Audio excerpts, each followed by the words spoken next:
Okay, just a little garage tour. Got the Amazon treadmill, the $35 marketplace assault bike. Got the rigged up bag, a couple of dip bars, and some rings. Okay, this workout is going to consist of weighted dips, pull-ups, and push-ups. Super easy. Just pretty much every set's going to be to failure. Just a light dumbbell to warm up. Just like 20 pounds. Just something to get a little bit of blood flow before we start. Classic Florida garage. Fucking evening. All the bugs flying around and shit. There's so many in here. Gotta stay moving or you're gonna get bit by mosquitoes. Yeah. Yeah.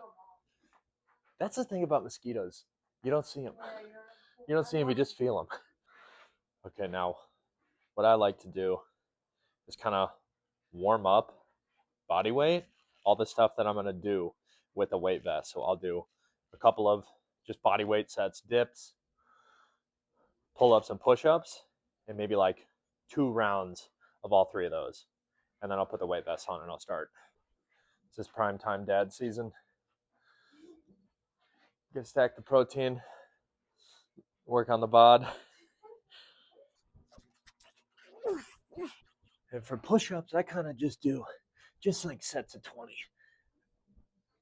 You know, these dip bars on Amazon, they're not bad if you don't mind having to screw some stuff in from time to time.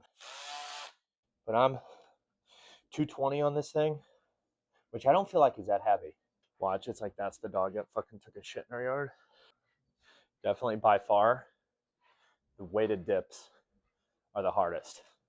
The regular dips are kind of hard, but weighted dips is ridiculous.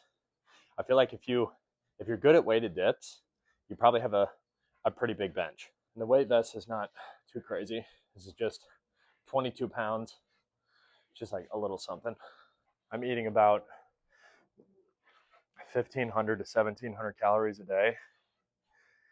This last week has been the biggest weight drop.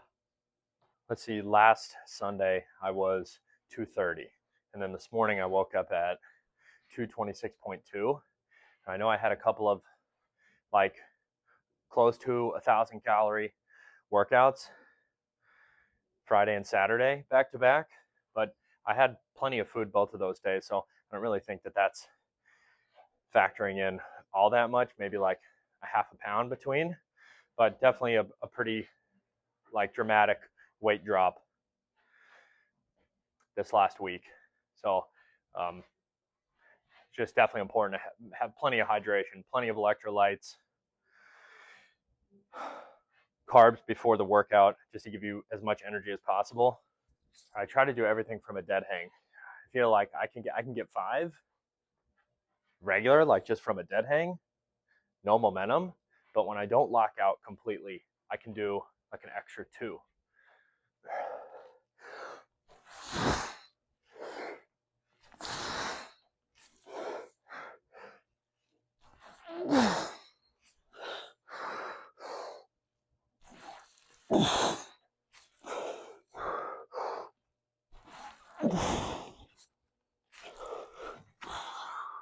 The biggest increase I've had in my jumps, like the increase in the vertical, has to be from this. Like jumping, but as soon as you land, like springing up and jumping again rather than staying planted. I'm still not doing it as fast as I want. I see other guys on Instagram that are they're jumping over the hurdles, and there's dudes that are setting up like 10 of them and just going boing, boing, boing and jumping over. It's crazy. Super, super athletic, but I'll get there. The jumping has been, I started doing that like 3 months ago.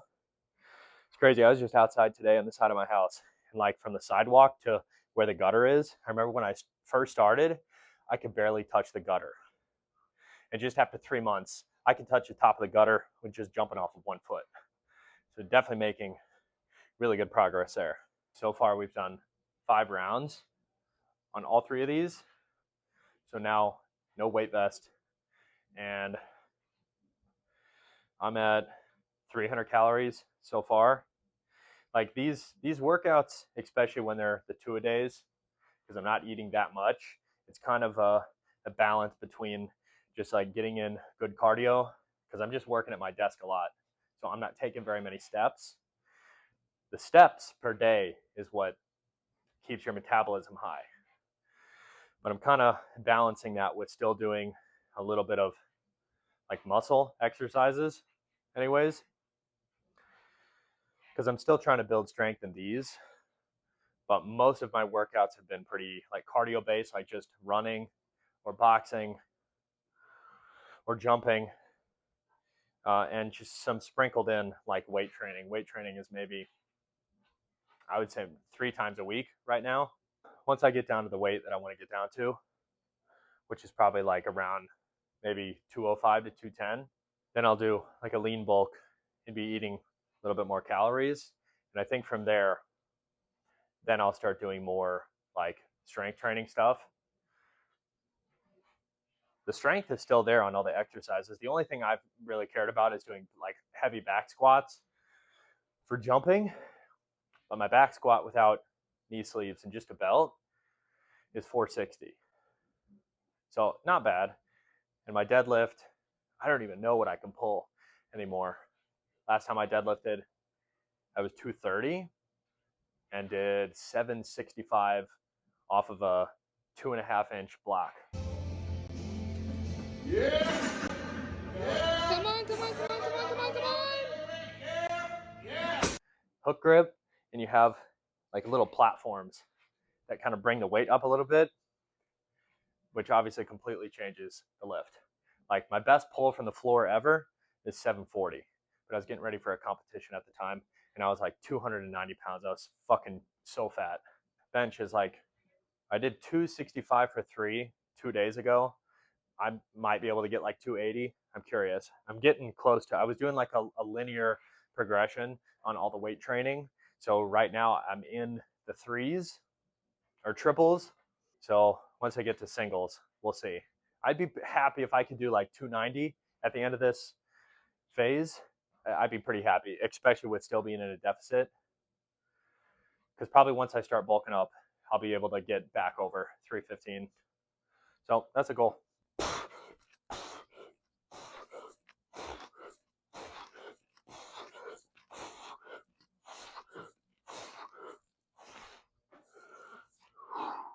The whole reason behind this cut is to be able to dunk. That's it. That's the entire reason I'm putting myself through like deep suck for so much time. Just with the baby and everything, there's like such low sleep. There have been a couple of nights where we've gotten like 8.5 hours, like yesterday, but I'm so happy through all of it. It's crazy. Like, even though it's like some aspects of it suck, like it's super fulfilling to just fucking do it anyways. I don't want to say get through it because it's not really like a get through it type thing, but it is satisfying to do all of it. Like, even though these workouts, it's always easier to work out when you feel good. Anybody can work out when they feel good. Like doing it when it's really difficult, you always feel so good after. I like to get it done first thing in the day, because any anxiety you have about like the workout or this, it's over with if you get it done first thing in the morning. It's harder to wake up in the morning, but if you just do it, you get yourself into a routine. Like before you know it, you're going to go to bed earlier. You're not going to go to bed till midnight, like because you're actually going to be tired at 9 or 10 o'clock. So it's not that difficult to wake up at 6, or if you start late, even 7. That's like the whole reason I have this garage gym. It's so easy. There's no excuse to just get out here and do like a little, it doesn't even have to be much. It could be like a little like 30, 45-minute workout. It's just the point of like you're moving and you're doing something. And then while you're going through those motions, there's going to be some days where you have like massive highs and you hit PRs, and there's going to be workouts where it sucks.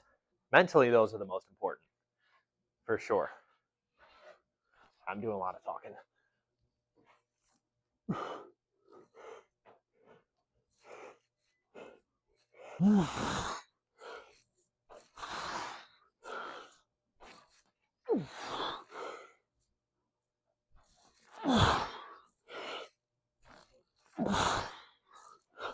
The craziest part about using the weight vest is how much you can overload. Like with literally everything. Like if you're doing pull-ups and you just start out with just body weight, it feels just however it normally does to you. Obviously, when you put on the weight vest, it's much harder. It's heavier, obviously. But when you take it off, there's such an overload feeling. Like if you could normally do 10 pull-ups, just body weight, you could probably do like 12 or 13. It's kind of like conjugate training a little bit. I know not everybody knows about that, but conjugate is speed work, and you're training brute strength and speed strength. And you do it through every minute on the minute style training with different exercises. What I would do is whatever my 1 rep max for a specific type of variation. So let's say like, I can't even remember the name of all the bars anymore. Not an earthquake bar. It's like an elephant bar. It comes down like this, and it swings out. So you could do that. So obviously when you walk out, like you have to control the descent, and it takes a lot more core strength. So it's harder to do it obviously than just back squat. And then you would put bands or chains on it or some sort of like resistance.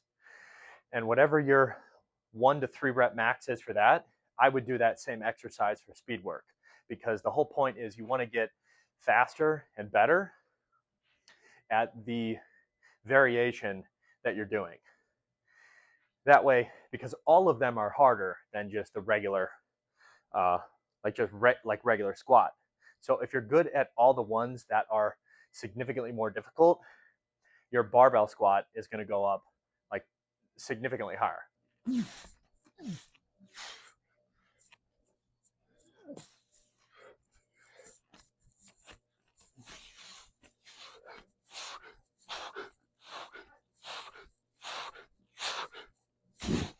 Even on the sets that I was doing with the push-ups with the weight vest, even if I had to like kip or touch the ground and kind of like almost like do a pause bench with momentum and get the last 5, the point is that I get 20. That's all I care about, getting 20. Sometimes the form, it's okay if it's a little sloppy. Who cares? I'd rather do 15 good push-ups with the vest on and 5 kind of sloppy ones versus just 15 with the best form possible. But I think one thing that's been keeping me in the clear is the frequency with the volume with the intensity. So you have all 3 of those, but all 3 of them can't be too high. So if you have high intensity, low volume, maybe high frequency, depending on the individual. That third one, frequency, is kind of dependent on, like I said, I think it is dependent on the individual, because some people can do a little bit higher intensity and low volume, but they can do it pretty often.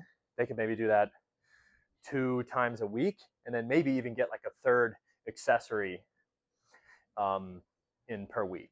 But that style of training, like I think you could apply those principles to pretty much everything, but they make the most amount of sense to me, like as it pertains to conjugate style training. Another cool thing about conjugate is it kind of goes around your central nervous system. It kind of like works its way around. What I mean by that is, if you do like a really heavy barbell squat for like 1 to 3 reps, if you ever notice why you feel like beat up the next day, maybe even 2 days after, your central nervous system is fried just from the overload. But it's so weird that with conjugate, if you could squat 600 pounds, you might be at like 630 pounds with the accommodating resistance, but it's only 300 of bar weight and 330 pounds of resistance. So something about that resistance at the top, it makes it a little bit less taxing. So you can do the movements twice per week, meaning you can have one heavy day, max effort, and you can have the speed, the dynamic effort.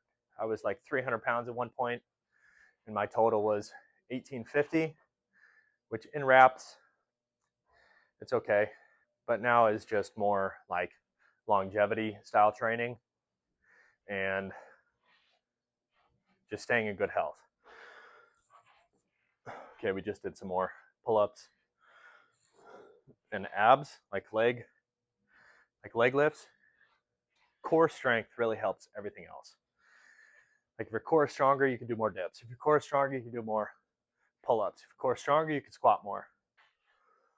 All right, guys, that's going to be it for this video.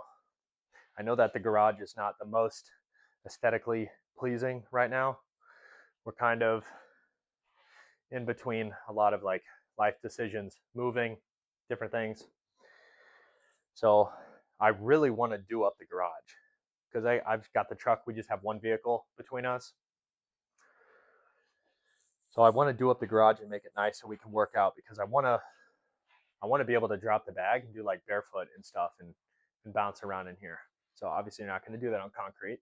Plus it'll look a whole lot better for videos, but this is just my second video on the channel. Definitely a lot more to come, and excited to keep filming. I appreciate you guys watching. Thanks.